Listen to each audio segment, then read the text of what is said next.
Hello friends, welcome to my channel All Things Spiritual. Today we will look into that one time Sage Narada vanished into thin air and what that has got to do with the severing of Ravana's heads. Let's take a look at it today.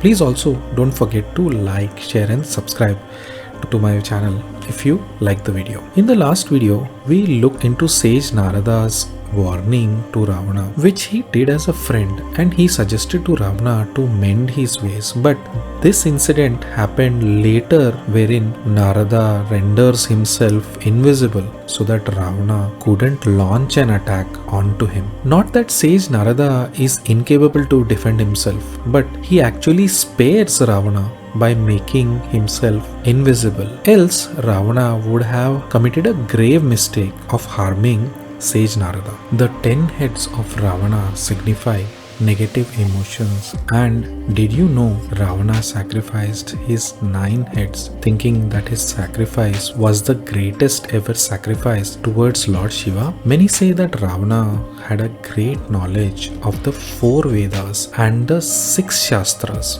which signify the 10 heads. The story, however, that I am going to reveal today is that Ravana in fact had those heads and he cut them off. That wasn't on the request of Lord Shiva, but it was a stunning revelation that happened to him one day that led him to sever his heads off.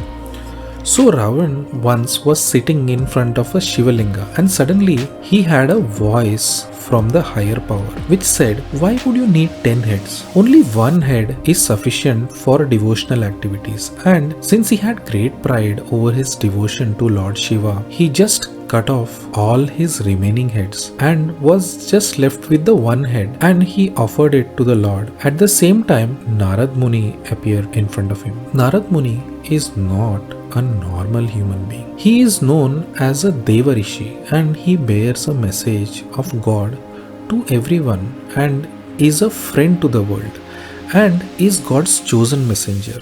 Another important thing you might have noticed that he appears in any timeline and therefore he is the being that has no death. He is beyond the bounds of time, and imagine having a body and never having to give it up. Narad is therefore a force of nature that we may not be able to understand how does he come about. So Narada appears in front of Ravana and he was covered in blood due to the chopping off of his heads, and Narada tells Ravana that it's good that you chopped off your faces because pride, ego, covetousness and evil intentions are all the disorders that are filled up within you. Ravana was in rage after hearing Narada's words. He said he is the greatest devotee of Lord Shiva. Imagine the sacrifice that I did right now. Narada told him that it's not a sacrifice and it is just fanaticism, and actually he told Ravana that he was a coward. After Ravana had heard that,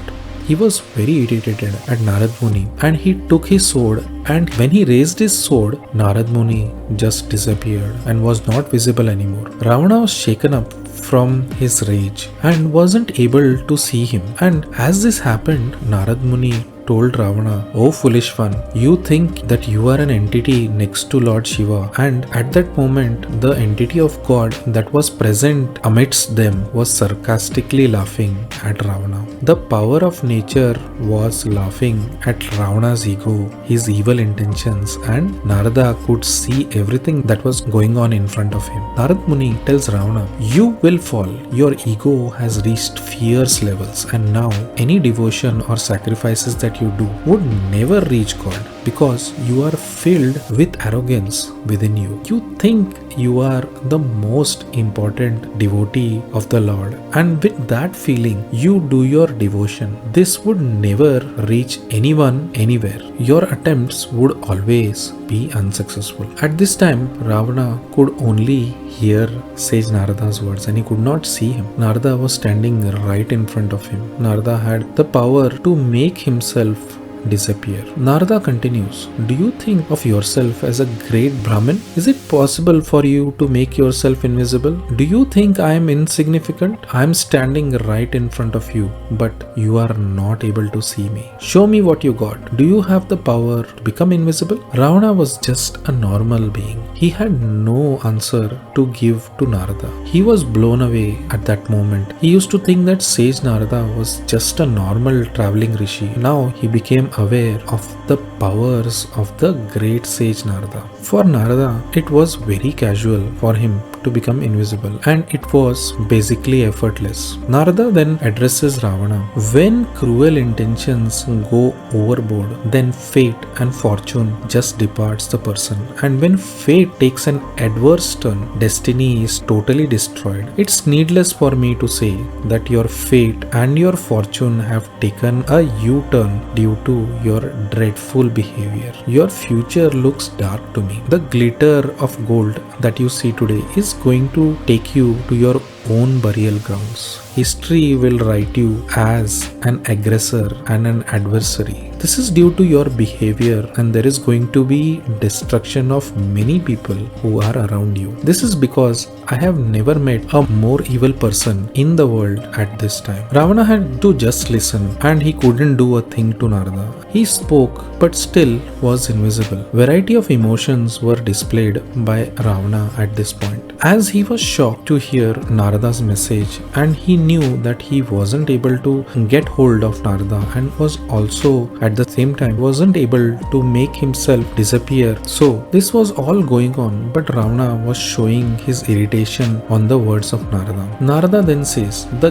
key to your destruction is your ego, and every step that you take, you move closer and closer towards your destruction. Death now stands on your forehead, and it is at this stage that his ego knew no bounds. When a man or a woman is shown his ego, man cannot accept it. In fact, he or she gets even more egoistic. I discussed this in my video on Bhishma's one crucial question to Krishna. Please check it out if you haven't done so already. Krishna says that the ego is the man's biggest adversary because it sneaks upon the person like a burglar, and it finds comfort and takes shelter within the person. So for this reason, if you say to a person that he or she is egoistic, he or she will resist it even more. The bigger the ego, more blindsided the person is to the fact that it is right there in front of him or her, and they refuse to see or acknowledge it. Once the ego then gets fierce, the jiva then just joins forces with it, akin to the Kaurava forces. Narada continues, do you think you sacrificed your heads? Take a look at your one-headed wife Mandodari, such a true devotee of God, and try to learn something from her. Also take a look at your single-headed brother Vibhishana, who is overflowing with devotion, and he is such a noble person. Do you think you sacrificed your heads? Oh foolish one, time is very near. I see your head fallen on the ground, and it won't be the one you are sacrificing, but it is going to be the one that will be severed off, and they are coming for you, and your time is up. Narada said all this, and Ravana had nothing to reply to him, and he had no choice but to quietly listen to Narada. Ravana was still angry but could do nothing. He was in a fit of rage, and as he still wasn't able to see sage Narada. So you see, Ravana had no choice but to just listen to sage Narada revealing his fortune. He continued in his ways and never mended them. He also never had the wisdom to correct his ego and his bad behaviors, which ultimately led to his demise as foretold by sage Narada. How did you like the video? Please do let me know in the comment section below. Please don't forget to like, share and subscribe to my channel, and I will see you next week with a new video.